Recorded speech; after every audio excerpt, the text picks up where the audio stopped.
Yo guys, and today we are going to talk about Misfits 0011. Finally, I've got some content. I was dying, there was nothing out there I could find to make a video on, but finally Misfits is back and my content is back too. So let's not waste time and let's start. So let's begin with the prelims of the fight. And the first fight was Mushin Kaysen, a pro boxer who was 11-0, fighting Peter Buduswski, who was a pro as well, 7-1, and he knocked him out in the second round. That was a great fight. Like, literally, the prelims started with a heat with 3 knockouts. Oh my god, what a start to event it was, but we'll go on the other fight soon. But Mushin, you can see like this fight was proper pro boxing X. You can see the way Mushin was moving, the way he was landing the jabs, the way he was getting in. He was looking quite well, but I think this was to introduce him, and we have been introduced to Mushin. We all know. I watched his last fight in which was the undercard of Tommy Fury versus Jake Paul. He's very good there. He knocked the guy out first round. He is a knockouter, and I think I would love to see him against Idris Vega because yeah, it would be a very good fight. I think Idris Vega is more of a guy who likes to take his time, maybe get in the ring. With Mushakesi looks more like he comes in explosive. So he's a pro boxer as well, but he comes in with the heat. He likes to get the KO. Whereas you can see like against AT as well, Idris Vega's whole record, if you see, most of him has been gone to the whole round, if you see. So he's more of like a unanimous decision one.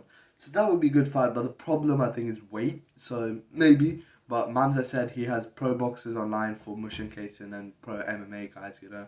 So it would be fun to see him in the scene. Next off, we got, this was a sick fight. Rhino v Adam Brooks. I think finished a second round KO by Adam Brooks, which was, wow. Like Rhino was proper trying. He was getting in, hitting jabs. But I think that's the thing I've always said. Like if your chin is open or you're doing this and going down, just get the uppercut, and the guy will be unconscious. And I think that's what Adam Brooks did very well, because when Rhino was going down or trying to clinch, coming down, I think Adam Brooks was hitting with some good uppercuts, and then he hit with one punch. I think he hit his face or somewhere, and then he went down. He was unconscious, and I think that's where Rhino got a bit. I think the problem with Rhino was going too down and his chin was too open, and you know, and that's the thing. When your chin is too open, they can land that one shot and you're down, and yeah, and Adam Brooks did land quite a lot of shots before that one shot that got him down, and he was good. You could see he had the chin and everything, and he had a good game plan, and I think he's a good knockouter. And we have a good, as talking about knockouts, Dapper last with Simple Simon. I think, sorry Simple Simon, but I don't think this sport is for him. He got knocked out by Ed Matthews, and again, it didn't look like there was anything different. It looked like repeat again. And Dapper knocked him out cold, and it was a very good knockout. He was on the floor. He knocked down him first, and then he got up, and then yeah, but it looked like Simple Simon was not there to fight. He couldn't. I don't know. I don't think the sport is for him, unfortunately. But I think people are saying Dapper last week, Adam Brooks. That is a good fight to make up next. I think that would be good. That would show where they are. And then maybe against Ed Matthews they fight, because Ed Matthews is looking good as well, tasty. So yeah, that's the prelims done, which were amazing. I think maybe they might be one of my favorite prelims of Misfits, because yeah, the last one were good, the Prime Card one. Which one? They were very good actually. The Tempo Art, the Astrobet, and there was another Ed Matthews one. Yeah, that one was very good prelim. But that was a prime time. If I'm talking about non-pay-per-view, I think this might be good. I think this whole event might be the best on pay-per-view. Yeah. But we'll talk about that at the end, after I talk about all the fights. And then we have Uncle Pizza v Yodigang 2, which personally was a very good technical... Not technical, it started off technical. When it was technical, like, you could see Yodigang had the techniques, but when Uncle Pizza started making it scrappy, that's when it worked for Uncle Pizza, because making it technical, it was Yodigang's game. He was hitting him with the cleaner shots, he was hitting him, he was getting him in, and it was a very good fight to watch, and it did get a bit scrappy at times. But that's the thing, it was whole 4 rounds, but it was fun to watch. That's the thing.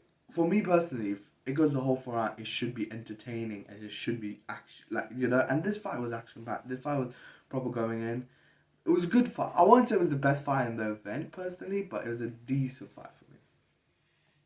Then we go for Arms v Minicon, which some people say could be not horrible but ugliest fight. Could say. I think the first 2 rounds were very good to watch. Like Arms coming in, knocked Minicon down. But at the rounds when Arms just started gassing out. Minicon as well. I think people did not look at Minicon gassing. Minicon did gas out a lot, but he was getting sluggish as well. But that's how Minicon fights. If you know, Minicon does like to grab you, grapple you, and try to do that. He is from the anti-Taylor camp, so of course hugging is in his camp's DNA.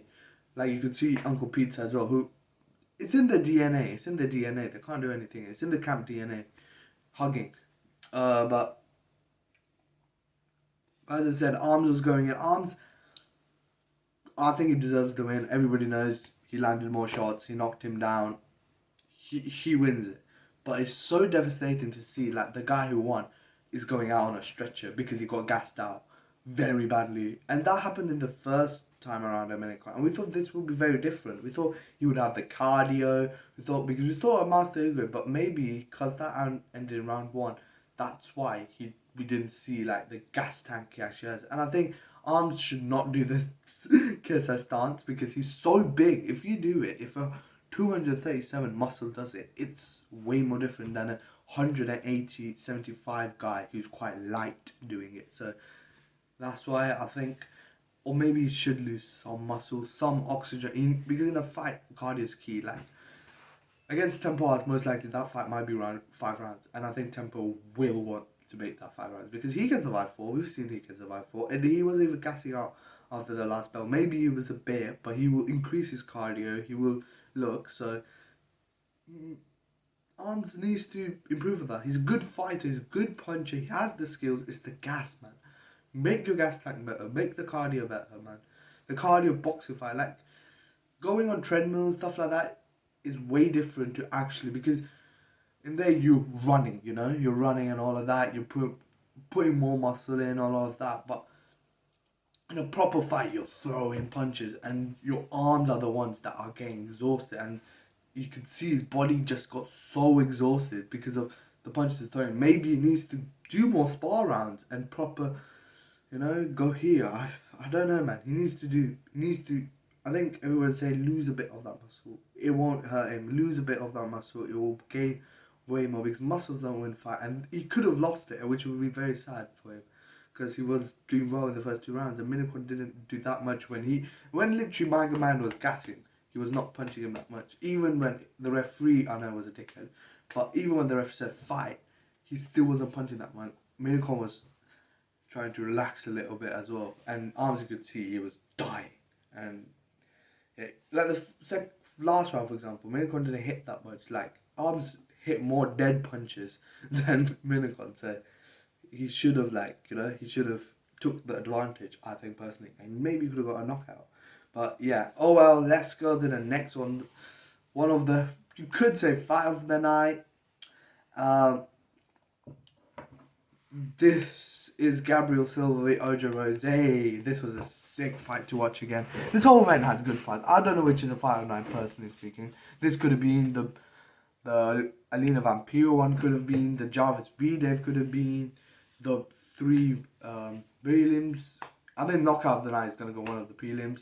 But all 3 fights that are next could be the fight of the night contenders. But let's go with Gabriel Silva v Ojo Rose. It was a good fight. And some people think Ojo Rose won, but personally speaking, if you have a knowledge of boxing, you will say Gabriel Silva won. Like, if I'm not even a traditional boxer. I mean, I started watching boxing from YouTubers. So people don't say that I'm a traditional boxer, blah blah blah. I'm not a traditional boxer. I started watching boxing from YouTube. My first boxing event was Misfits 001 because KSI was fighting on it. Before that, I didn't watch YouTube stuff, so I watched it afterwards when I was 16, 17. That's when I started. Because, yeah, it's good I watched then. I was very mature, or to be like you guys. And Gabriel Silva v Ojo Rose, I think, very good fight. Ojo Rose had the whole heart, gratitude to him. I think he didn't win, but he is a problem in the scene. For sure, he will be a problem in the scene. OJ Rose, man, we've been saying he has a dog in him, and maybe we could see a rematch down the line. And I think the thing about OJ Rose is maybe next time go a bit more on the top, and because he went with the body shots quite a lot of time, I would say, and he did hit him with some few swings. Maybe he was too defensive at the start, but I think OJ Rose is the typical guy who advances as the round goes. I've seen that multiple times. Callum Izzard, for example, is the best example. He develops over time, and which is good. But Gabriel Silva just hit so many clean shots, so many cleaner shots to the face, to the body, to the everywhere. He got hit by some good shots, but he just hit the cleaner and cleaner shots, and you could see the whole fight again, and you will know it's Gabriel Silva who won clearly. Overall, I think it was a good fight. Good, like OJ Rose made it try to make a scrap what he needed to, and Gabriel Silva made it technical, which is up to him. Now he's fighting 18x, which the build up to it's already mad. Like both of them, like hate Gabriel Silva literally hates him. I think the whole misfits community hate 80, including me. I don't mind him, but I think OJ Rose v Ashley Raxu is the next fight, and Gabriel Silva v Anthony Taylor is the next fight. I think the winner of OJ Rose and Ashley Raxu should get a shot title at Gabriel Silva, or the winner, whoever wins that fight in Brazil. I think if OJ Rose and Ashley Raxu fight, they should. I think, personally speaking, they should get the title shot because both of them are very good boxers, and I think they deserve a title shot. And Anthony Taylor will fight anyone. So maybe if Gabriel wins against AT, which I personally I think he can do it. Did I say Kenny could? I can't remember. I said AT. Yeah, I said Kenny could, but I was wrong. I thought Kenny had that, but I don't know. I think OJ Rose would have been people. I think I agree with people. Maybe OJ Rose would have been a better shot because the way he fights maybe would have been better and not suited because he comes in, and how Gabriel Silva fights is the way I think AT will like because he can stop technical fighters. We've seen against Kenny, we've seen against Thingy, but maybe he's a very good technical boxer and he can do it, and maybe his technique and his position will make him win the fight, and we will see that on February, I think. I'm excited, man. Misfits next year is going to be mad. Next up we have is Julie Pocker v Alan Vampira. Amazing fight again. Vampira showed heart. I think this was the whole way through. This was the thing. One guy showed the heart, another guy showed the skills and precision and landed more shots. It's the whole thing with these three fights, I would say, is the same thing. Even with the Uncle Pisa Yodigan 2-1. Like, Uncle Pisa showed the heart, he was coming in with it, but Yodigan just showed more skill and more throwing punches. Same with the Gabriel Silva fight, OJ Rose fight. Gabriel was just more calmer, more better, and more precise. Same with this fight, Julie Pocker landed more shots, but Vampiro was trying her best. And same with the next fight, Jarvis Bibide, which is very good, and that's what makes it an entertaining fight. If the other guy is proper trying as well, and then you can see more shots landing, more action-packed, and well done to Julie Pocker winning that. I think Julie Pocker is a serious danger in the scene, and maybe, I think as the commentator, maybe someone there is there who can find the weak spots in her. I think the thing with her is she's very precise and defensive, and she can get the shots, but sometimes her chin is open. So if you start on with your high guard and start to go on and beat her up, maybe you could beat her, because every fighter, there can be a way to fight her. But I think she's number one for influencer boxing female. For me personally, I think she can beat Astra Rare. I think she can beat AJ Bunker. Because first thing, the weight, and second thing, you saw her against Elbrook as well. Elbrook was way more, not skillful, she had way more fights than her before going on. She had 3 fights, I think, before. Yeah, 3 fights before that she won, and then she fought her, and same with Alan Vampira, she was 2-0 as well, and her was 2-0, so she has fought hard players, and she's showed she's the top dog, and she's got the belt now. So let's see who she fights next. Next up, we have the main event, which was sick as well. B-Dave again, show the heart of a dog, show the heart of a lion, whatever you want to say. And Jarvis, again, he was more precise, more passionate. The thing about Jarvis is he landed shots quite a lot, but maybe he could have gone in. At times he looked a bit like he was holding back a bit, but Jarvis did well. He showed that why he is a good boxer. Jarvis is a very good boxer. I think I said Jarvis will win in my prediction as well because I knew he's good. Like he fought when I saw him against Skip, I saw he had the heart, and he did well. But people thought he would knock out B Dave. I think I said don't underestimate B Dave. I can't remember if I said that. I don't know. Maybe I did. Maybe I did. Maybe I said he got knocked out. I can't remember. But we thought he would get knocked out. I thought in round 3 maybe, or B Dave he pulls a huge upset. But obviously B Dave went all rounds. But I think I said because B Dave has a heart, man. He has a heart, and that's the thing. But Jarvis, good win. Next up, maybe Nick Lamau, Alex Wasabi as he called out. Maybe the Slim fighting one. I think he needs to fight 2 more players, 3 more players, and Slim maybe fights Gibb, and then whoever wins that, Jarvis could be the next up because he's looking like he's going up. So fight Nick, fight Alex, fight one other guy, Deji maybe, whatever. Fight one of those mandems, and then because Slim most likely next year he might fight 1, 2, 3 fights most likely as well, and he could catch up to him. So even if he's 5-0, 5-1, or 6-1, it will be a good journey for him to get the rematch with Gibb, or the fight with Thingy. But Gibb apparently is, what was I going to say? Yeah, Gibb apparently is retiring. So I might talk about that. More content. So yeah, overall the fight was very good. Action fight, maybe my favorite on pay-per-view. I'm gonna do a tier list as well of the Misfits boxing fights because I don't get money right now, but more content.